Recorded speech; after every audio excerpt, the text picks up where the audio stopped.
Hello everyone, perkenalkan nama saya Putri Cia Inasyumna dengan NIM 20803244013. Di sini saya akan menjelaskan tentang jurnal umum dan juga jurnal penyesuaian. Yang akan saya bahas pertama yaitu jurnal umum. Pengertian jurnal. Jurnal berasal dari kata jour dalam bahasa Perancis yang berarti hari. Dari kata itu terbentuklah kata jurnal, berarti catatan harian. Jurnal merupakan catatan yang pertama kali digunakan oleh perusahaan untuk mencatat adanya transaksi. Pencatatan dalam jurnal biasanya dilakukan secara harian berdasarkan kronologisnya atau urutan tanggal. Data informasi yang dicatat dalam jurnal mencakup tanggal terjadinya transaksi, perubahan di debit dan kredit, suatu akun tertentu, dan penjelasan singkat, menurut Latukonsina 2019. Fungsi-fungsi jurnal. Menurut Mulyadi, jurnal memiliki beberapa fungsi antara lain yang pertama, fungsi pencatatan, yang kedua, fungsi historis, yang ketiga, fungsi analisis, yang keempat, fungsi instruktif, dan yang kelima, fungsi informatif. Selanjutnya, saya akan bahas satu persatu. Yang pertama yaitu fungsi pencatatan, yaitu semua transaksi keuangan yang terjadi di dalam perusahaan harus dicatat secara terperinci dan lengkap. Yang kedua yaitu fungsi historis, yaitu mencatat bukti transaksi keuangan perusahaan sesuai dengan urutan waktunya atau kronologisnya. Yang ketiga yaitu fungsi analisis, yaitu setiap transaksi keuangan di perusahaan yang dicatat dalam jurnal harus merupakan hasil analisis dari bukti-bukti transaksi hingga jelas perkiraan letak debit atau kredit beserta jumlahnya. Yang keempat, fungsi instruktif, yaitu pencatatan dalam jurnal merupakan instruksi untuk memposting atau memindahkan debit atau kredit ke dalam buku besar sesuai dengan hasil analisis. Dan yang terakhir yaitu fungsi informatif, yaitu jurnal dapat memberikan informasi mengenai transaksi keuangan yang terjadi di dalam perusahaan secara jelas. Manfaat-manfaat jurnal. Manfaat jurnal yang pertama yaitu mengetahui pengurangan dan penjumlahan akun.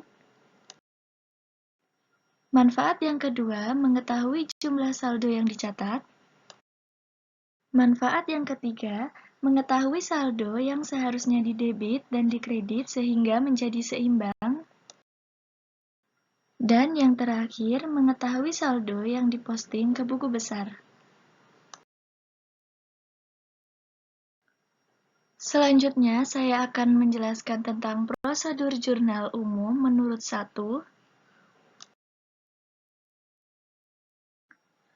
Prosedur jurnal umum yang pertama, setiap lembar jurnal dengan diberinya nomor akan memudahkan transaksi untuk perkiraan ke jurnal. Yang kedua, tahun pembuatan jurnal mencantumkan pada awal jurnal. Yang ketiga, tanggal dan bulan sesuai dengan kolomnya. Yang keempat, perkiraan debit ditulis ke kiri di kolom uraian. Yang kelima, perkiraan kredit ditulis ke kanan di kolom uraian. Yang keenam, jumlah yang didebit ditulis pada kolom yang sesuai yaitu debit.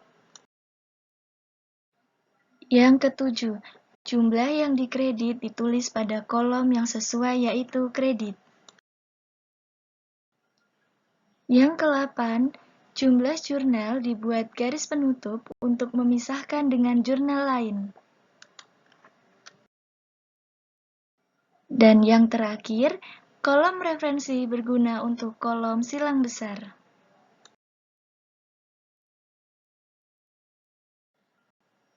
Selanjutnya, saya akan membahas tentang jurnal penyesuaian.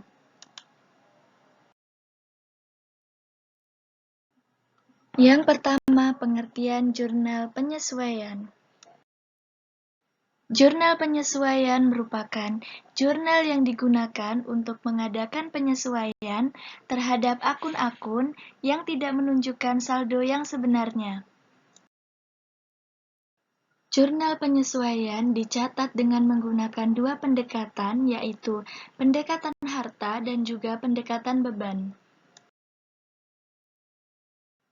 Akun-akun yang perlu disesuaikan dalam perusahaan jasa dibagi menjadi dua, yaitu 1. Kelompok akun yang melibatkan penerimaan atau pengeluaran kas di awal. Yang kedua, kelompok yang melibatkan penerimaan atau pengeluaran kas yang perlu disesuaikan dalam ayat jurnal penyesuaian. Kelompok akun yang melibatkan penerimaan atau pengeluaran kas di awal dibedakan menjadi dua, yaitu beban dibayar di muka dan pendapatan diterima di muka. Beban dibayar di muka dilakukan dengan dua cara, yaitu pos awalnya dicatat sebagai aset karena sudah diterima kasnya di awal tetapi jasanya belum diterima. Pendapatan diterima di muka dilakukan dengan dua cara, yaitu awalnya di jurnal penyesuaian tercatat sebagai beban, tetapi seiring berjalannya waktu berubah menjadi pendapatan. Selanjutnya, kelompok yang melibatkan penerimaan atau pengeluaran kas perlu disesuaikan dalam ayat jurnal penyesuaian dibedakan menjadi 5, yaitu piutang pendapatan, lalu kerugian piutang, lalu biaya pemakaian perlengkapan, lalu beban masih harus dibayar, dan yang terakhir penyusutan aktiva tetap.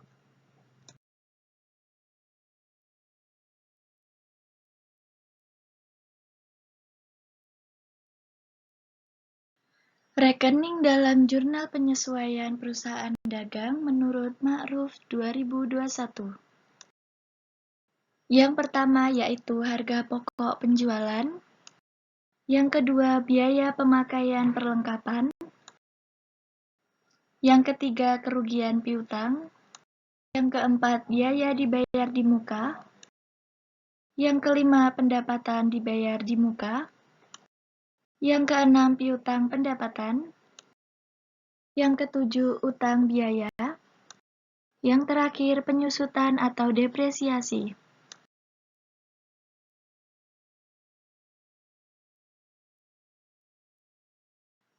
Thank you for watching.